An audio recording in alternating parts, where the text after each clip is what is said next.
beautiful tree. By the way, it's an oak tree. When you see those beautiful paintings of southern plantations, and you see these weeping willows and so forth, these are actually live oak trees. They stay live all year long. Had no idea it was an oak tree when I saw that. So we're here at one of the very few remaining southern plantations. This was owned by a wealthy family that were actually sugar planters back in the early 19th century. Specifically around 1834, they built this house on their sugar plantation, and here it is. It's called Shadows on the Teche. Shadows on the Teche. And this is what we would call a Louisiana style, and which is also a little of a variation of a Greek revival style home. We do have the pillars, hence Greek revival. And then we have these outdoor patios and decks, which people used in those days because it gets a little hot here in the summer. Today it's beautiful, it's January, and it's nice. But in those days, of course, it gets very hot. So they spent a lot of time indoors and outdoors. So this home is now on about 2 acres, and it used to be on about 200. And most of the 200 have been developed into what we know as modern day New Iberia here in Louisiana. So I want to show you a little bit about this particular grounds here. We're very fortunate to be here today. This is why you want to travel in January. No crowds. We practically have this place to ourselves. Hi, Lori. Lori, hello. You'd love it here, Lori. Lori's the ever lovely Lori is quite the historian and also fashion conscious, so she would love some of the fashion and things like that took place here in New Iberia in the south. So as you can see, what's kind of characteristic, let's walk over to the staircase over here. What's characteristic of these older homes, especially this Louisiana plantation style, is the staircase. See the staircases on either side? You're probably wondering, where's the grand entrance to this house? There is really no grand entrance, and that's more of a utility function of the home. Instead, they have these side staircases that led up to the second level, where most of the living area was. That was the parlor, and that was the dining area, and things like that were all upstairs. The bedrooms were upstairs, and that's where you entertained your guests. And then downstairs was a little bit more utility oriented, not including the kitchen. The kitchen was outside, and we'll let you know why in a minute. But let's go around this side as we take one more gander at this beautiful house and these beautiful gardens.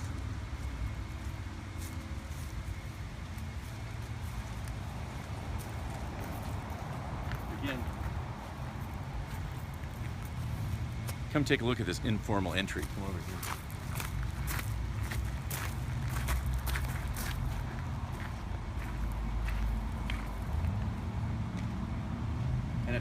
And it's really not the entry. On the other side of that is actually the dining room.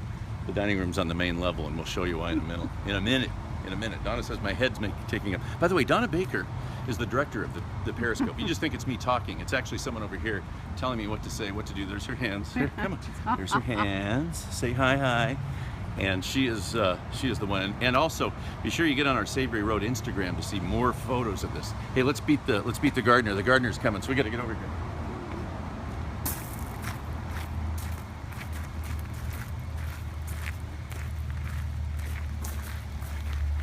It's beautiful.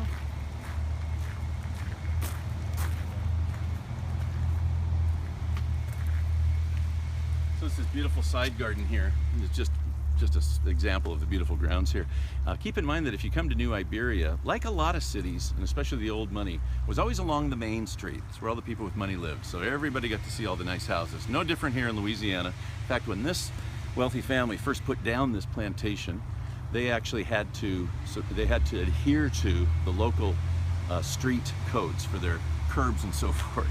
So it's always been that way. And still to this day, there's a bunch of really nice older homes built in the 19th century here in the historic district of Iberia, including this house on the other side, which was built by a descendant of this family. The Weeks family is the name of this group. And can you believe, generations, I four believe. generations. If you believe this house, after the Civil War, went into disrepair until 1958 or so, when one of the descendants decided it was very important for this house to remain intact. Nobody lives here now. It's actually part of a national trust. And it was considered very important for this home to be left intact so people like us and you watching this Periscope could see a living example of a plantation home. So there was funding, allowed them to bring it back up to restoration, and luckily the family never threw anything away. They were pack rats. So when you go into the house, and we did earlier, if you go into the house, you'll see a lot of artifacts, clothing, documents. Everything they've kept, and it's actually in pretty good shape. They say 75% of everything they owned is still there and in good shape, and you see it when you go in. It's really interesting. So before we go in the back, one thing we found out is that swamp water is not clean. Hi, Scotland. Hey, have a shot of whiskey for us. Swamp water is not clean, and of course there's a lot of water here. So swamp water is not clean, and bayou water is not clean. So the groundwater is not clean, and the bayou water is not clean. So what do they do? What do they cook with? What do they bathe in? Well, we'll show you in a minute here. Come on back. It's gonna be loud.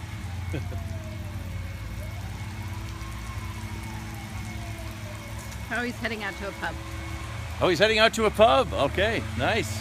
Enjoy your time. Wish I was there to share a pint with you. Sorry about the air blower. Hold on. We'll wait till she leaves. Yeah, let's go back over here because we have a nice lady. Now here's something you don't see all the time, right? Take a look at this lady. Okay. Jeez. Right now we've got stereo sound going on here.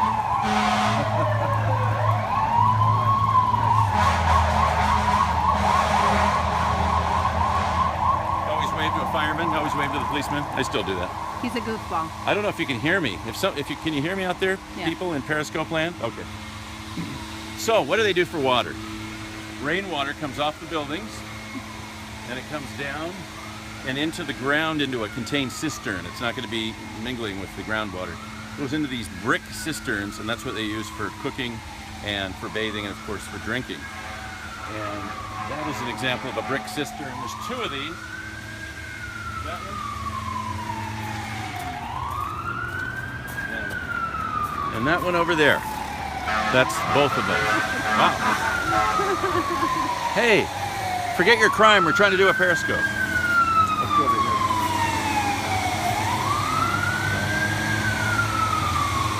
The loggia. And some more beautiful.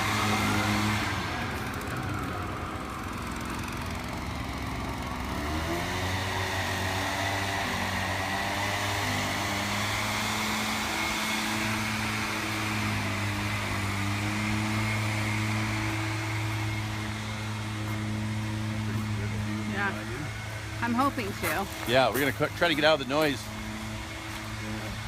Maybe see a nice view of the bayou here. By the way, shadows on the Teche. We had no idea what that meant. Shadows, I guess, because of all the shade. The Teche is actually the name of the bayou here, the Teche Bayou. Teche is actually a Native American word for snake. So that's where the Teche comes from.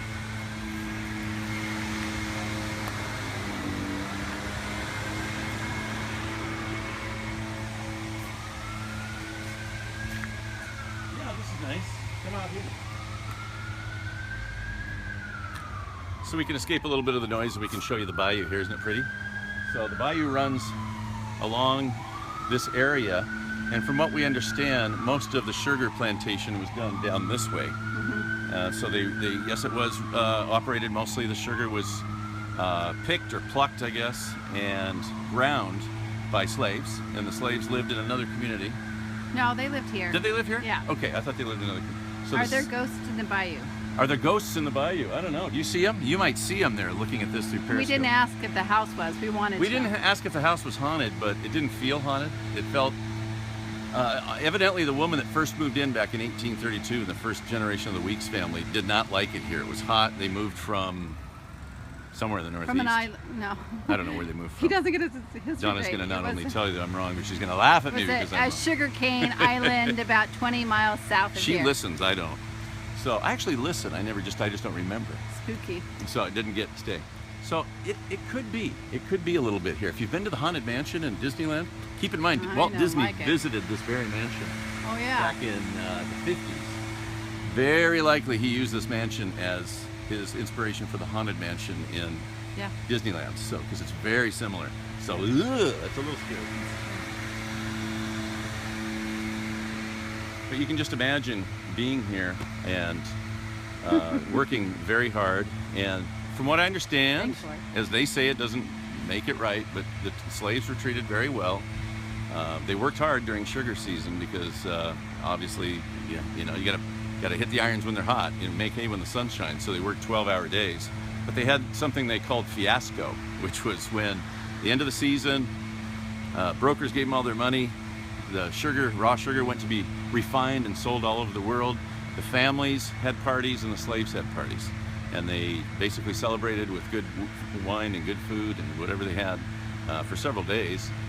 We also found out that the netting that was used in these homes for the children and for the family to keep the mosquitoes out of their beds was actually, they had them made for the slaves as well. So they, again, as they say here, doesn't make things right, but it is kind of make you feel better to know that they weren't treated quite so bad. And actually, that's good. So, bayou. Water. Table water. What else can we tell these nice people? The loggia concept over here. And we'll come back over here to the... Oh, by the way, the family is pretty much buried here. Unfortunately, people died here during hurricanes that were not found. So those of you that were a little worried, there you go. But for the most part, there's something to be scared of. But for the most part, the family, there is a cemetery here for the family members, including the original family member that died. They are buried here on the site, on the property. I think that's pretty much it for this Periscope, considering we're spending so much money. Where are we going? Yeah, we're spending a ton of money on, but we like doing them out and about using Wi-Fi. Not Wi-Fi, using cell. Donna's like, quit talking tech. So guess where we're going now? Where do you think we're going? We were in Lafayette. We're now here in New Iberia. If you're following us on the map, you know that we're probably fixing to go to New Orleans. And that's where we're going next. We're so excited about New Orleans because there's so much food. We got a lot of, last night we got a lot of good info from a local musician in Lafayette about where to go. We're gonna go see some jazz, we're gonna go see some big band, we're gonna eat some food, and inevitable libations. So join us for that, okay? Thanks for joining us.